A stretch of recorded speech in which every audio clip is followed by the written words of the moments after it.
His country is immersed in a gas crisis. But Nicu Popescu is trying to remain positive. On Monday, our country made history, Moldova's foreign minister tells me.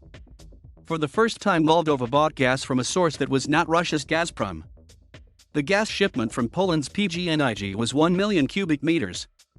Moldova will need much larger volumes if Gazprom does what it has threatened to do, turn off the gas taps.Up. Until now, 100% of Moldova's gas has come from Russia. But the contract to supply it expired at the end of September. Gazprom raised the price and Moldova balked at paying it. In the absence of a new deal, the Russian energy giant reduced supplies, prompting Moldova to declare a 30-day state of emergency. Gazprom accused Moldova of provoking a crisis and demanded repayment of a $709 million debt, which Moldova disputes. Negotiations continue. Moldovan officials say they would like to sign a new contract with Gazprom, but only if the terms are favorable. If there is no deal with Russia, could Moldova, one of Europe's poorest countries, buy enough gas elsewhere? It's the worst time to have a gas crisis at home, Mr. Popescu admits. The prices are higher than ever.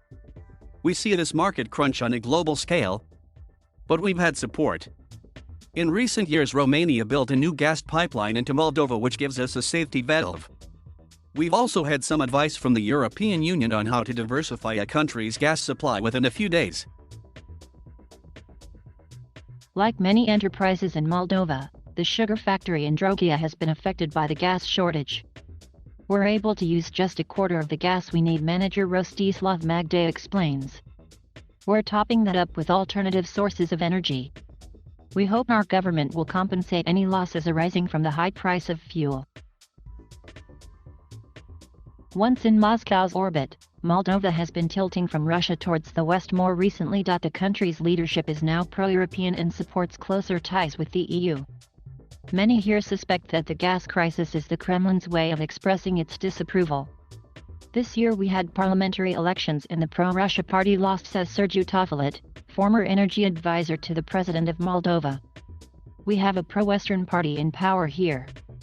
So, Russia changed its approach on the gas supply.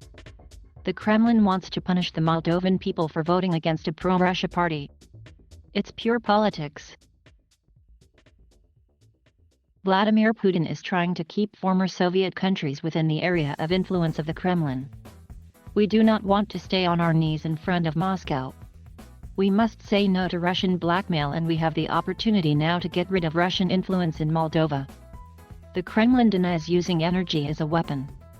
President Putin recently dismissed the suggestion as utter nonsense, drivel and politically motivated tittle-tattle. European crisis. Is Russia squeezing Europe's gas supply? What next? Gas crisis leaves Europe searching for solutions for Moldova, though reducing Russia's influence won't be easy. In energy terms, Moldova is closely tied to Moscow. Not only has the country been 100% dependent on Russian gas, but its own gas company, Moldovagas, is majority owned by Gazprom. And more than 80% of Moldova's electricity comes from a Russian-owned power plant in Transdniester, a separatist region of Moldova, backed economically, politically and militarily by Moscow. If you think of gas negotiations as a game of poker, then Russia has a very strong hand. But Transdniester could prove to be a weak point for Moscow. Gazprom needs a gas contract with Moldova so that it can supply the breakaway region, too, with gas, says Sergiu Tofilet. Gazprom is a public company, with shares listed on the stock exchange. It cannot allow itself to sign a contract with the Transdniester supplier that is not officially recognized. In the town of Bulti, Moldovan motorists are feeling the effects of less gas. I see long lines at the propane station. Queuing up here are dozens of cars and disgruntled drivers. We're in this situation because we're looking towards Europe, a taxi driver called Valera tells me. If we were with Russia, everything would be different. The problem is, says another driver Yura, that our leaders now want to be friends with Europe and America. For cheap gas they should go to Moscow, get an agreement.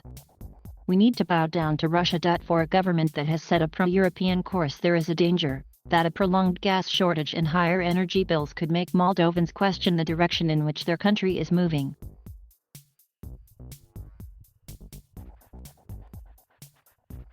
Thank you for watching. Please subscribe